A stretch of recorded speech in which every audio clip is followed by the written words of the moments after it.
Assalamualaikum warahmatullahi wabarakatuh. Selamat malam teman-teman. Sebelumnya terima kasih kepada kehadirat Tuhan Yang Maha Esa yang telah memberikan kita kesempatan dalam pertemuan kali ini. Dalam pertemuan kali ini kita akan memaparkan materi mengenai tanaman ciplukan. Yang sebelumnya perkenalkan, nama saya Adnin Atkia Rahmat Firdaus sebagai moderator. Yang kedua adalah Firna Febriani sebagai pemateri pertama.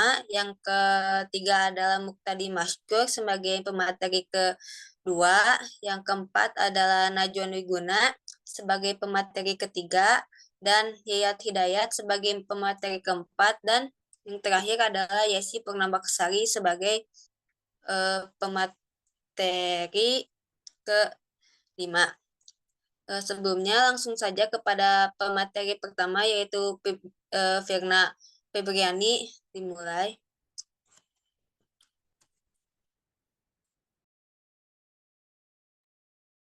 Baik, terima kasih kepada moderator yang telah memberikan saya kesempatan untuk menjelaskan dari latar belakang mengenai tumbuhan ciplukan sendiri. Sebelumnya, apakah suara saya terdengar dengan jelas? Dengar. Keanekaragaman hayati atau biodiversitas dapat diterjemahkan sebagai keanekaragaman segala bentuk kehidupan di muka bumi dan mencakup keragaman ekosistem, keragaman spesies, dan keragaman genetik. Nah, keragaman hayati didefinisikan sebagai keanekaragaman di antara makhluk hidup dari semua sumber, termasuk di antaranya yaitu ada daratan, lautan, ekosistem akuatik, perairan, dan lain-lain. Nah, Indonesia sendiri dikenal sebagai negara megadiversitas. Selain itu, sebagian wilayah Indonesia memiliki kerapatan dan keunikan biodiversitas yang tinggi pula sehingga dimasukkan ke dalam hotspot biodiversitas. Indonesia juga memiliki banyak spesies tumbuhan karena keanekaragaman hayatinya yang tinggi yang juga dikenal sebagai mega biodiversitas. Kemudian eh, Indonesia memiliki spesies tumbuhan karena keanekaragaman hayatinya yang tinggi yang dikenal sebagai biodiversitas ini saat ini setidaknya ada 30.000 spesies tumbuhan berbunga, ada 1.500 jenis alga, 80.000 jenis jamur, 595 jenis lumut, dan 2.190 jenis paku-pakuan. Eh, Lalu sebanyak 240 jenis tumbuhan tersebut diantaranya sudah termasuk ke dalam daftar tumbuhan langka yang masih hidup di hutan-hutan di berbagai wilayah Indonesia.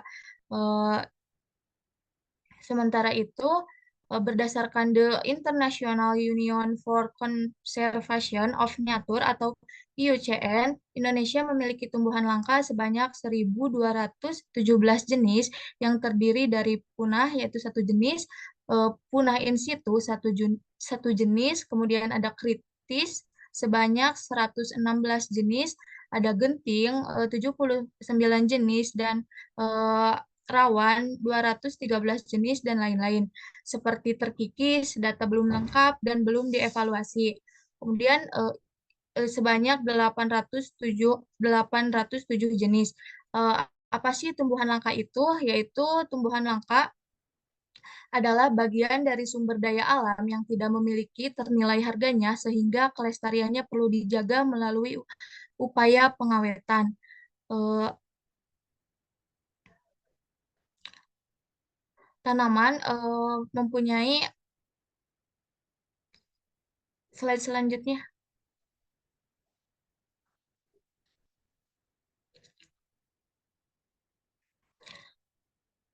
Nah, dalam tumbuhan langka ini bisa dikatakan tumbuhan langka yaitu apabila memiliki kriteria tumbuhan langka seperti yang pertama yaitu mempunyai populasi yang kecil, kemudian adanya penurunan yang tajam pada jumlah individu di alam, kemudian penyebaran yang terbatas atau endemik. Dengan begitu, tumbuhan langka juga dapat diartikan sebagai bagian dari sumber daya alam yang tidak ternilai harganya, yang mempunyai populasi yang kecil maupun penurunan jumlah individu yang penyebarannya yang terbatas, sehingga penting untuk dijaga kelestariannya. Dengan begitu, tumbuhan langka juga dapat diartikan eh, salah satu bagian dari sumber daya alam yang tidak ternilai. Salah satu penyebab lain dari munculnya fenomena yaitu karena kurangnya pemahaman dan pengetahuan masyarakat yang mendalam tentang biologi hayati, khususnya yang berkaitan dengan keanekaragaman hayati. Kemudian, apa sih tanaman ciplukan ini? Tanaman ciplukan merupakan tanaman yang potensi untuk dikembangkan di Indonesia. Hal ini karena tanaman ini menyebar di seluruh wilayah Indonesia dengan nama daerah yang beragam. Ada kemungkinan tumbuhan ini berasal dari wilayah Indonesia karena variasi yang terjadi bisa diakibatkan oleh lingkungan tempat tumbuh pada ketinggian yang berbeda. Next.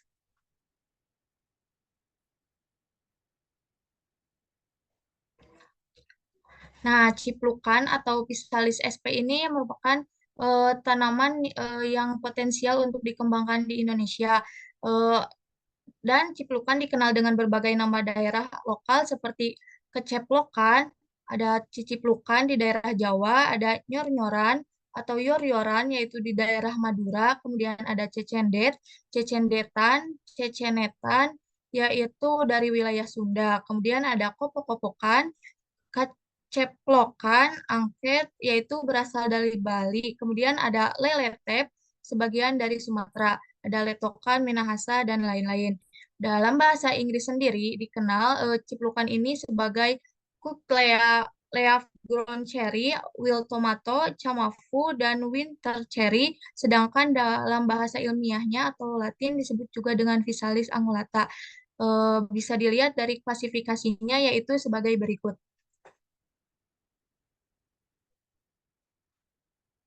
Nah, dalam menurut Hairul Fadil yang dikutip dari salah satu jurnal, tanaman ini mempunyai klasifikasi sebagai berikut. Yang pertama yaitu ada dari golongan kingdom sendiri, pastinya dari golongan Plantae, kemudian divisi Spermatophyta, subdivisinya ada Angiospermae, yaitu kelasnya Dicotyledonae, dan ordo Solanes, famili Solanaceae, genus Physalis, kemudian spesiesnya Physalis angulata. Jadi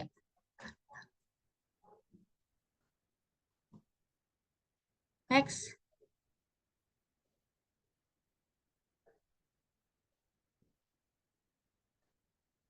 Nah, oh, pohon ciplukan diduga berasal dari daerah tropis Amerika dan tersebar di berbagai kawasan di Amerika Pasifik, Australia, dan Asia termasuk Indonesia. Nah, sehingga ciplukan tumbuh secara alami di semak-semak dekat pemukiman hingga di pinggiran hutan. Tumbuhan yang kaya manfaat sebagai obat-obatan herbal ini mampu hidup di ketinggian 1.600 meter. Eh, Lalu daun ciplukan ini akan dijelaskan atau morfologinya akan dijelaskan oleh rekan saya. Saya kembalikan kepada moderator. Sebelumnya, terima kasih kepada Pirna Febriani yang telah memaparkan materinya. Selanjutnya akan dilanjutkan kepada pemateri kedua, yaitu Saudara Muktadi Mastur. Baik, sebelumnya apakah suara saya terdengar, rekan-rekan? Terdengar.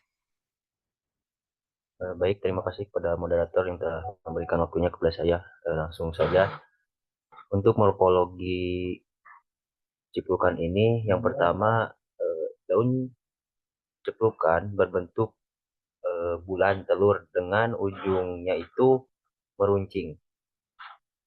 Yang kedua, bunga ciplukan atau Physalis angulata terdapat di ketiak daun dengan tangkai tegak berwarna keunguan dan dengan ujung bunga yang mengangguk. Yang ketiga, kelopak bunga terbagi 5 dengan tajuk yang bersudut 3 dan meruncing. Yang keempat, mahkota bunga menyerupai lonceng. Berlekuk 5, berwarna kuning muda dengan noda kuning tua dan kecoklatan di leher bagian dalam. Yang terakhir, benang sari berwarna kuning pucat dengan kepala sari berwarna biru muda. Bisa dilihat pada gambar berikut ini. Next.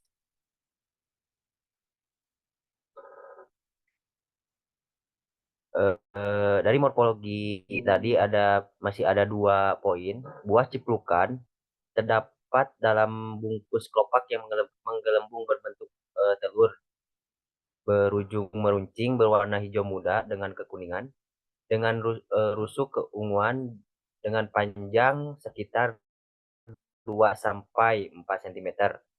Yang terakhir, buah ini di dalamnya berbentuk bulat memanjang, berukuran antara 1,5 sampai 2 cm dengan warna kekuningan jika masak. Bisa dilihat gambarnya yang tercantum di PPT. Next. Nah, adapun ciri umum dari ciplukan ini, yang pertama, tanaman ciplukan adalah tanaman herbal tahunan yang memiliki tinggi sekitar 0,1 sampai 1 meter dengan batang berwarna ungu dan hijau, berusuk bersegi tajam, berongga dan memiliki trikoma.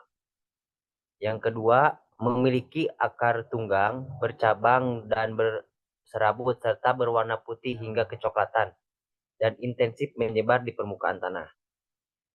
Buah ciplukan dilindungi oleh kelopak hijau dan tulang kelopak berwarna ungu. Yang selanjutnya, buah ciplukan berbentuk bulat dan berwarna kuning.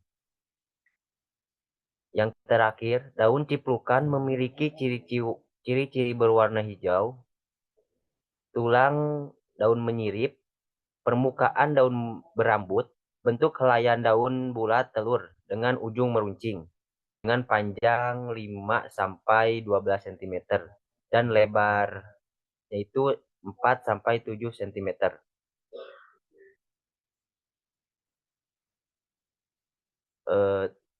Dan juga tipis, cepat layu, berbau langgu serta bertepi rata atau bergelombang bergerigi. Next.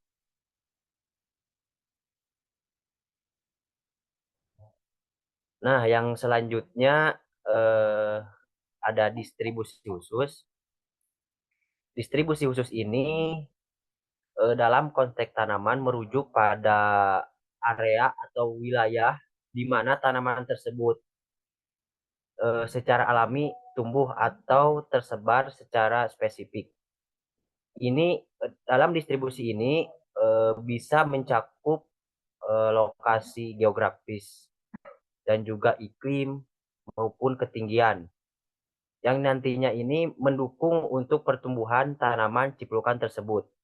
Nah, untuk distribusi khusus yang pertama, kisaran ketinggian. Nah, tanaman ciplukan ini dapat tumbuh subur mulai dari dataran rendah hingga ketinggian 1550 mdpl. Yang kedua, adaptasi di Brazil. Nah, tanaman ini memiliki adaptasi yang baik dengan kondisi tanah dan iklim yang luas di Brazil. Namun, kelembaban berlebihan, kekeringan, dan udara panas, dan juga dingin, ini dapat mengaruh pertumbuhan dan perkembangan tanaman ciplukan ini. Yang selanjutnya, penyebaran di ketinggian 400 sampai 600 mdpl. Nah, tanaman ciplukan ini lebih mudah ditemukan pada ketinggian 400 sampai 600 mdpl, dataran menengah, dengan penyebaran acak. Next.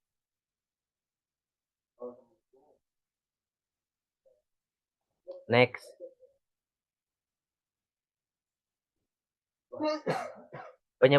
Yang selanjutnya, penyebaran di Indonesia tanaman ciplukan ini ditemukan mulai dari dataran rendah sampai dataran tinggi di Indonesia.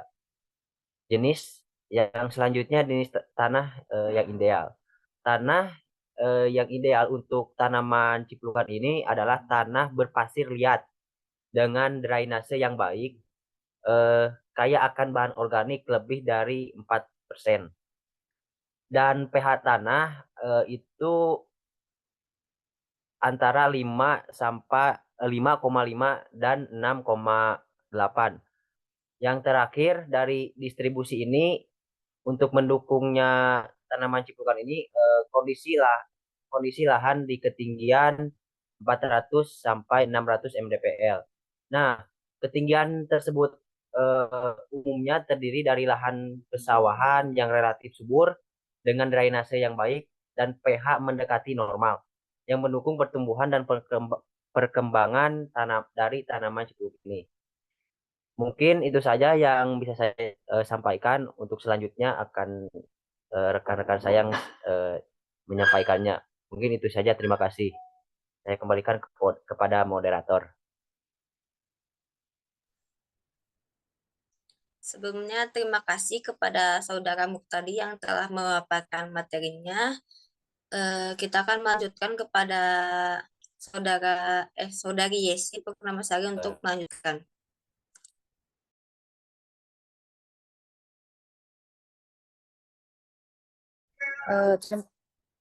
Izin berkonfirmasi apakah suara saya terdengar jelas? Sangat jelas. Baik, terima kasih pada moderator yang telah memberikan kesempatan kepada saya untuk melanjutkan pematerian selanjutnya. Selanjutnya, manfaat ciplukan yang pertama ini sebagai obat-obatan herbal, yang kedua untuk pemurnian darah, yang ketiga ada pengurangan albumin pada ginjal, yang keempat untuk rekonstruksi dan penguatan saraf otak, yang kelima pengobatan penyakit prostat.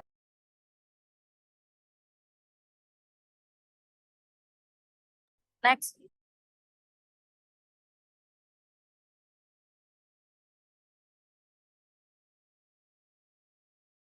Untuk selanjutnya, cara perbanyakan ciplukan secara alami. Perbanyakan generatif melalui biji. Yang pertama, menyiapkan biji. Nah, ciplukan ini adalah buah tunggal dengan kulit tipis dan daging yang lembut.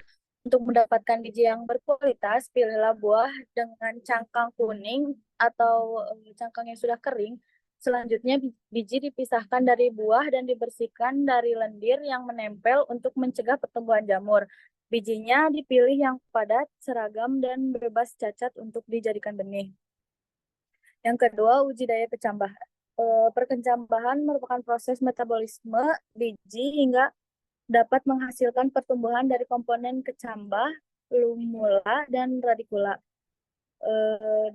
Definisi perkecambahan ini adalah jika sudah dapat dilihat atribut perkecambahannya, yaitu lamula dan radikula, dan keduanya tumbuh normal dalam jangka waktu tertentu sesuai dengan ketentuan ISTA atau International Seed Testing Association. Next.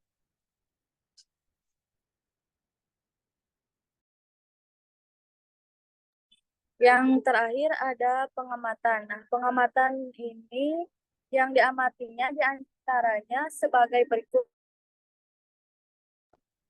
Yang pertama suhu, cahaya, air, dan media. Nah, sedangkan pengamatan umumnya adalah kecambah normal dan kecambah abnormal dihitung pada hari kelima dan ke-14 MST. Kecambah normal yang diamati menunjukkan adanya pertumbuhan radikula akar pada batang dan plumula pada pucuk. Nah, pada kecambah abnormal ditunjukkan kecambah yang akarnya sedikit lemas atau bahkan mati. Cukup sekian yang dapat saya sampaikan. Saya kembalikan ke moderator.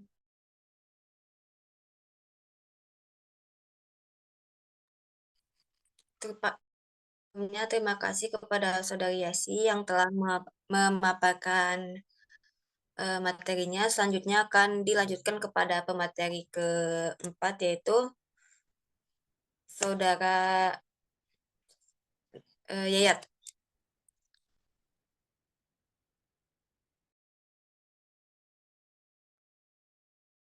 Apakah suara saya terdengar? Terdengar. Oke, terima kasih kepada moderator. Di sini saya akan menjelaskan mengenai sekilas tentang lokasi sampling daripada tanaman cipokan ini. Lokasi sampling tanaman cipokan ini berada di kosan kelompok salah satu kelompok kami yang berlokasi di Jalan Nunung, RT1 RW11, Kelurahan Kahuripan, Kecamatan Tawang. Nah, berdasarkan informasi dari pemerintah Kota Tasikmalaya, kemarin telah dikutip dari salah satu bukunya, yang mana secara geografis Kota Tasikmalaya sendiri ini memiliki luas sebesar 11 km persegi dengan ketinggian tempat 387 mdpl.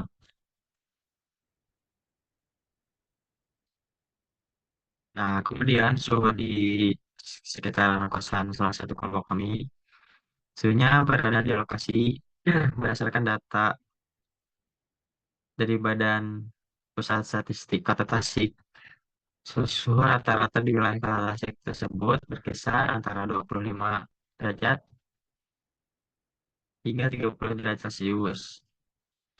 Nah, kemudian data kelembaban harian yang didapatkan oleh kelompok kami yang mengacu daripada data BPS Kota Tasikmalaya bahwa kelembaban relatif rata-rata berkisar antara 79%, yang mana sudah kelembaban ini merupakan salah satu faktor penting dalam pertumbuhan tanaman cipokan ini yang kami amati.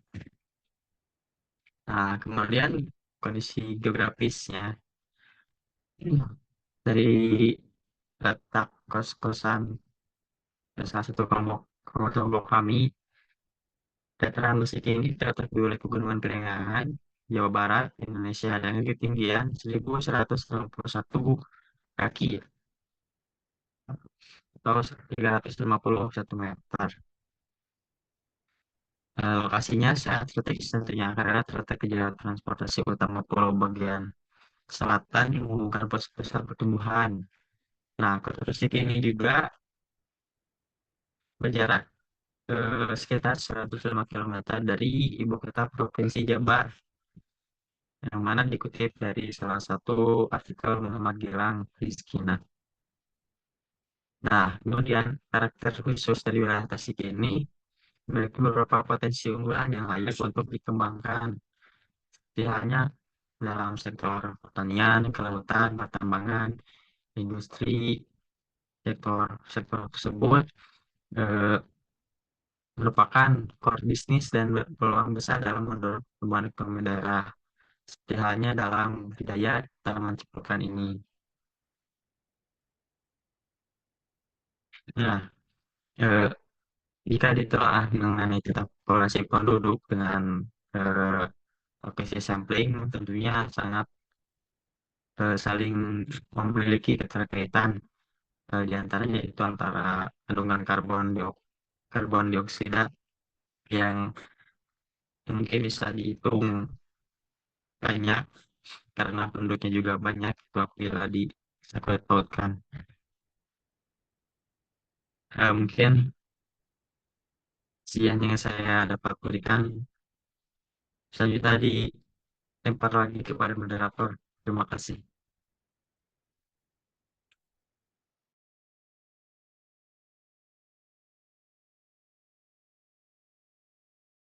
Sebelumnya, terima kasih kepada Saudara Yayat yang telah memaparkan materinya. Selanjutnya adalah materi media tanam ciplukan yang akan dibawakan oleh saya sendiri.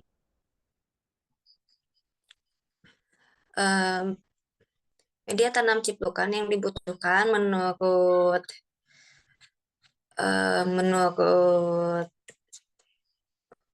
Solihin membutuhkan beberapa unsur hara makro seperti unsur nitrogen, fosforus atau P dan kalium, serta unsur N dan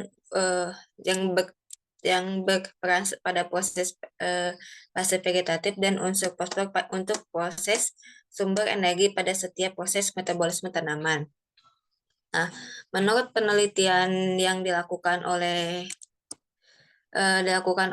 Nurvita, minat tanam ciplukan yang didukung oleh penggunaan bahan organik untuk mendukung pertumbuhan ciplukan berupa pembagian sekam seperti sekam padi atau sekam sabut kelapa dan abu sekam gambut yang menunjukkan pengaruh nyata pada pertumbuhan dan hasil ciplukan. Kenapa sekam abu? Abu yang diberikan pada tanah gambut antaranya abu tersebut mengandung unsur Ca dan Mg sehingga dapat meningkatkan pH tanah, sedangkan untuk mempengaruhi ketersediaan unsur hara pada tanah diberikan tambahan pupuk kandang yang terdiri dari kandang sapi atau pukam kambing atau pukam ayam. Selanjutnya akan dilanjutkan kepada pemateri terakhir yaitu Saudara Nazwan.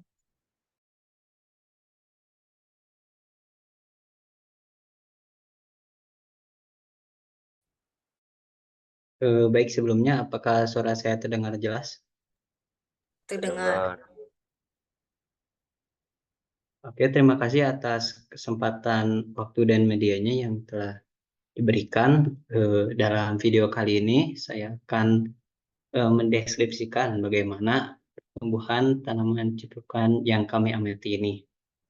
Bisa kita lihat dari hari ke-0 sampai setelah semai, tepatnya tanggal 29 Maret tahun 2024, pada hari ke-0 setelah semai, benih tanaman ciplukan belum menunjukkan tanda-tanda tumbuhan. Benih masih berada di dalam tanah dan belum berkecambah. Benih tersebut berwarna kuning kecoklatan dan kecil-kecil.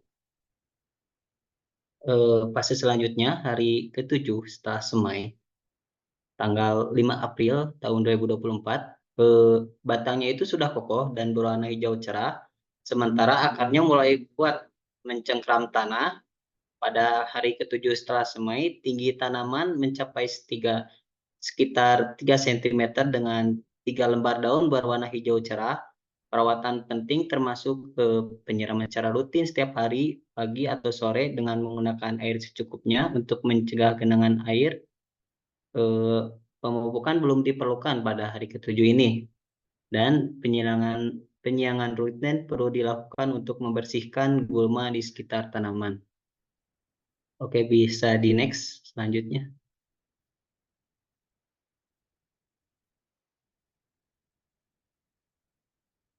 Untuk hari ke-14 setelah semai, lebih tepatnya 12 April, tanaman ciplukan mulai tumbuh pesat pada hari ke-14 setelah semai. Dengan daun lebat berwarna hijau cerah, batang kokoh yang mulai bercabang, dan akar yang kuat mencengkram tanah. Tinggi tanaman ciplukan tersebut mencapai 5 cm dengan 3 lebar daun. Tanaman terlihat sehat dan tanpa tanda-tanda hama dan penyakit. Perawatan penting meliputi penyiraman rutin, pemupukan pada hari ke-14, dan penyilangan untuk membersihkan gulma. Lanjut ke hari ke-24 setelah semai, tanggal 22 April, tanaman ciplukan menunjukkan pertumbuhan sangat pesat. Pada hari ke-24 setelah semai, dengan daun lebat berwarna hijau tua, batang semakin kokoh dan bercabang, serta akar yang kuat mencengkram tanah. Tinggi tanaman mencapai sekitar 15 cm dengan lebar daun berwarna hijau tua. Perawatan penting meliputi penyiraman rutin pada pagi atau sore hari dengan air secukupnya tentunya, serta penyiangan untuk membersihkan gulma di sekitar tanaman. Oke, next.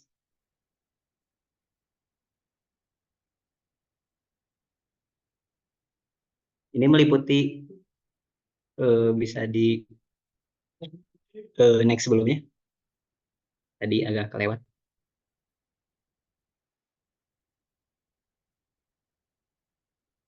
Nah, meliputi usia hampir 1 bulan lebih tepatnya hari ke-31 setelah semai. Pada hari ke-31 setelah semai, tanaman ciplukan mengalami pertumbuhan pesat dengan tinggi mencapai sekitar 20 cm dan memiliki sekitar 6 lembar daun berwarna hijau tua. Batangnya semakin kokoh dan bercabang-cabang sementara akarnya kuat mencengkram tanah. Tanaman terlihat sangat sehat dan segar tanpa tanda-tanda hama maupun penyakit. Perawatan penting termasuk penyiraman secara rutin setiap pagi atau sore dengan menggunakan air cucuknya agar tanaman tidak tergenang air, serta penyiangan rutin untuk membersihkan gulma di sekitar tanaman. Yang selanjutnya hari ke-38 setelah semai, tepatnya tanggal 6 Mei tahun 2024, pada hari ke-38 ini, tanaman ciplukan mengalami pertumbuhan pesat dengan tinggi mencapai sekitar 25 cm dan memiliki sekitar 6 lembar daun berwarna hijau tua. Batangnya semakin kokoh dan bercabang-cabang sementara akarnya sangat kuat mencengkram tanah. Tanaman terlihat sangat sehat dan segar tanpa tanda-tanda hama maupun penyakit. Perawatan penting termasuk penyiraman seperti biasa pagi dan sore tentunya untuk mencegah dari penggenangan air serta penyiangan rutin untuk membersihkan gulma di sekitar tanaman. Itu mungkin pertumbuhan dari pengamatan ciplukan yang kami amati kali ini. Untuk maka dari itu saya serahkan kepada moderator.